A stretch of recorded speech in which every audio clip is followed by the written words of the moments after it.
নিরপেক্ষ নির্বাচনের দাবিতে আমাদেরকে কেন বক্তব্য রাখতে হয়েছে, কেন বক্তব্য রাখতে হচ্ছে?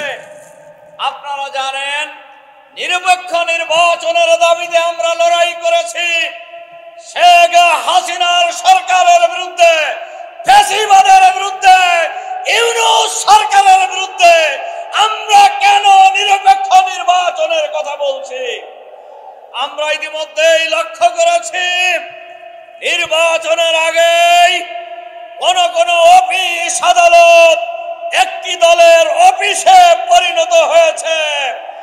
আমরা নির্বাচনের আগেই দেখছি কোন কোন দলের কেন্দ্রীয় নেতারা নির্বাচনে দাঁড়িপাল্লায় ভোট দিলে জিহ্বা কেটে নেওয়া হবে বলে ঘোষণা দিচ্ছেন।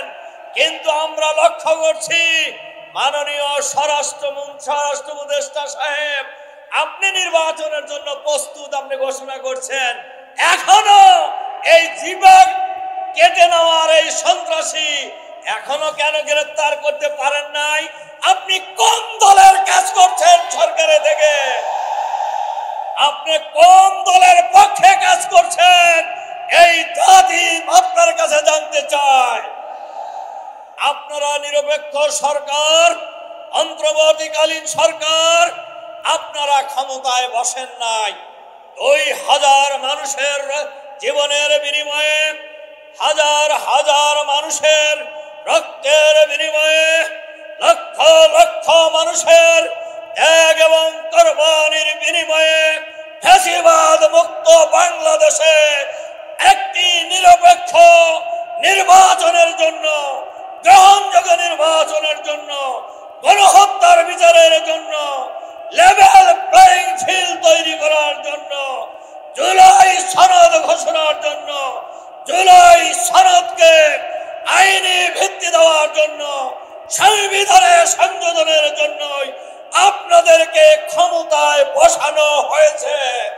সুতরাং আপনারা যদি সেটা ভুলে যান, আপনারা দেখেছেন ফ্যাসিবাদ বিরোধী আন্দোলনে মানুষ কিভাবে আন্দোলন করেছে, জীবন দিয়েছে, রক্ত দিয়েছে, বুলেটের সামনে বুক পেতে দিয়েছে, পিছে হটে নাই।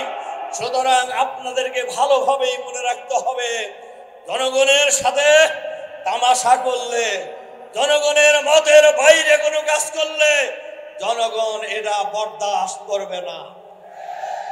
আমাদের নেতারা বলেছেন, আমরা আগেই বলেছি, সুষ্ঠু নির্বাচনের জন্য পিআর পদ্ধতি চালু করতে হবে। এটা বাংলাদেশের জনগণের দাবি, এটা বাংলাদেশের মানুষের অভিপ্রায়, ভোটারদের অভিপ্রায়, ভোটারদের দাবি। পিআর পদ্ধতি চালু হলেই জনগণের ভোটাধিকার নিশ্চিত করা যাবে। আর নিরপেক্ষ নির্বাচনের বাইরে কোন নির্বাচন, হাসিনা মার্কা নির্বাচন, হুদা মার্কা নির্বাচন বাংলাদেশের মানুষ আর করতে দেবে না বাংলাদেশে। এজন্য এই জামাতের পক্ষ থেকে যে দাবি ঘোষণা করা হয়েছে, এই দাবি জনগণের দাবি। এই দাবির ভিত্তিতে এবং জুলাই সনদের আইনি এবং সাংবিধানিক ভিত্তি নিশ্চিত করার দাবিতে সুষ্ঠু, গ্রহণযোগ্য, ক্রেডিবল ইলেকশনের জন্য লেভেল প্লেইং ফিল্ড নিশ্চিত করার দাবিতে আয়োজিত আজকের এই বিক্ষোভ সমাবেশ ও মিছিল পূর্বক এ আয়োজনের সম্মানিত প্রধান অতিথি বাংলাদেশ জামাত ইসলামীর সম্মানিত কেন্দ্রীয় নায়েবে আমির, বাংলাদেশ জামাত ইসলামীর সংগ্রামী জননেতা, ইসলামী ছাত্র শিবিরের সাবেক কেন্দ্রীয় সভাপতি, সাবেক এমপি, সংগ্রামী জননেতা ডাক্তার সৈয়দ আব্দুল্লাহ মোহাম্মদ তাহের, সম্মানিত বিশেষ অতিথিবৃন্দ, সমবেত সুধীমণ্ডলী, সাংবাদিক বন্ধুগণ, সংগ্রামী ঢাকাবাসী, আসসালামু আলাইকুম ওয়া রাহমাতুল্লাহ। প্রধান অতিথি সহ সম্মানিত অতিথিবৃন্দকে আমি আন্তরিকভাবে শুভেচ্ছা জানাচ্ছি। প্রতিকূল আবহাওয়ার মাঝেও আমাদের মাঝে এসে উপস্থিত হয়ে আয়োজনকে সফল করার জন্য সাংবাদিক বন্ধুদেরকে আগেই কৃতজ্ঞতা জানাচ্ছি ঢাকাবাসীকে আমরা কষ্ট দিয়েছি, আন্তরিকভাবে দুঃখ প্রকাশ করছি। আমাদের আয়োজনের জন্য চলাচলে কষ্ট হয়েছে, কিছুটা জ্যাম বৃদ্ধি পেয়েছে। আমি আন্তরিকভাবে আপনাদের কাছে ক্ষমা প্রার্থনা করছি। এই অনিচ্ছা সত্ত্বেও আপনাদেরকে যে কষ্ট দিয়েছি সেই জন্য। সংগ্রামী ভাই বন্ধুগণ, আমরা প্রধান অতিথির কথা শুনব। আমরা প্রধান অতিথির বক্তব্যের পরে প্রধান অতিথির নেতৃত্বে আমরা নাইটেঙ্গেল মোড় হয়ে আমরা আমাদের মিছিলের কার্যক্রম আমরা শুরু করব ইনশাআল্লাহ। আজকে বিক্ষোভ পরবর্তী আমাদের মিছিল হচ্ছে প্রধান কর্মসূচি। শেষ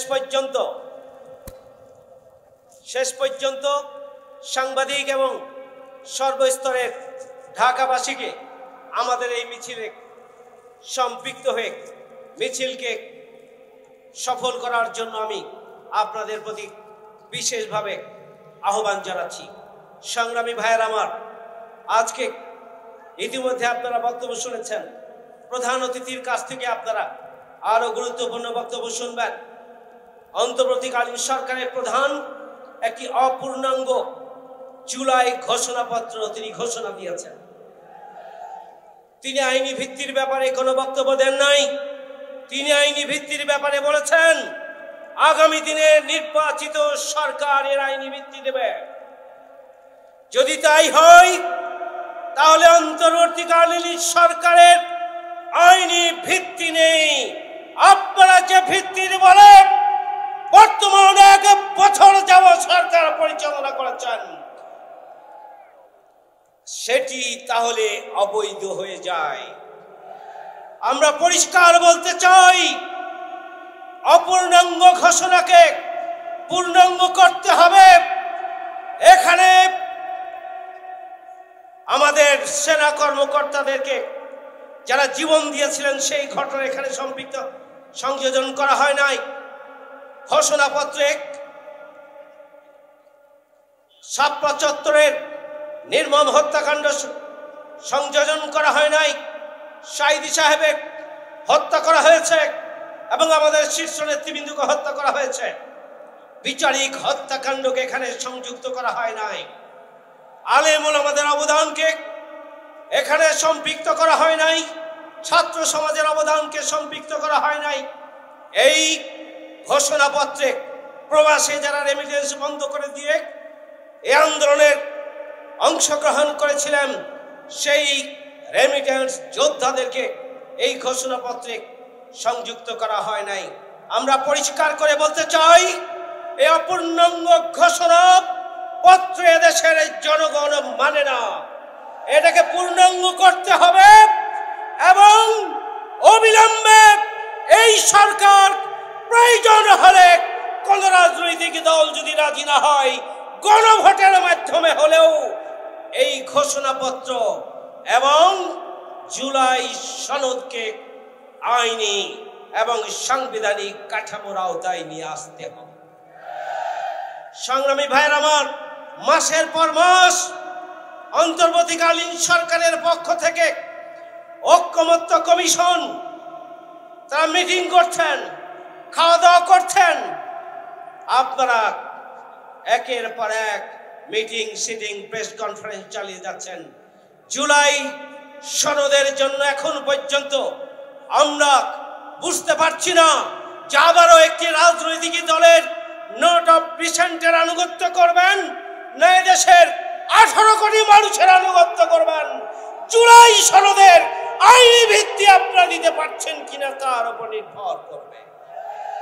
এই জন্য আমরা আজকের এই সমাবেশ থেকে আমরা স্পষ্ট ভাষায় বলতে চাই, জুলাই সনদকে আপনাদেরকে আইনি কাঠামো দিতে হবে, প্রয়োজন হলে গণভোট দিতে হবে, প্রয়োজন হলে আপনারা এদেশের জনগণের ম্যান্ডেট নিয়েই জুলাই সনদের আইনি ভিত্তি নিশ্চিত করবেন, কোন বিশেষ রাজনৈতিক দলের আনুগত্য করবেন না।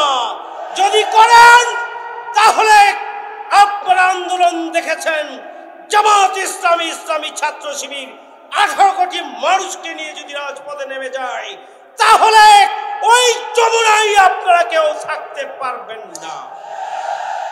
সেই জন্য শেষ পর্যন্ত আপনারা আর জনগণকে বীতশ্রদ্ধ হয় এমন কোন তৎপরতা এবং ভূমিকা প্রদর্শন করবেন না, সে আহ্বান জানিয়ে আমার কথা এখানে শেষ করছি। এই পর্যায়ে আপনাদের সামনে প্রধান অতিথির বক্তব্য রাখছেন,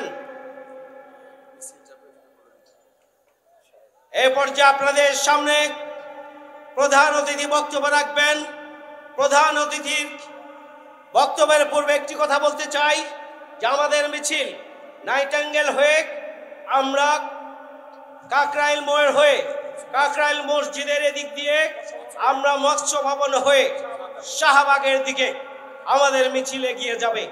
আমি শুরু থেকে শেষ পর্যন্ত প্রধান অতিথির বক্তব্যের পরে সর্বস্তরের জনশক্তি এবং শৃঙ্খলার দায়িত্বে যারা নিয়োজিত রয়েছেন নিজ নিজ দায়িত্ব সুচারুরূপে পালনের মধ্য দিয়ে একটি সুশৃঙ্খল মিছিল আমরা উপহার দেব ইনশাআল্লাহ।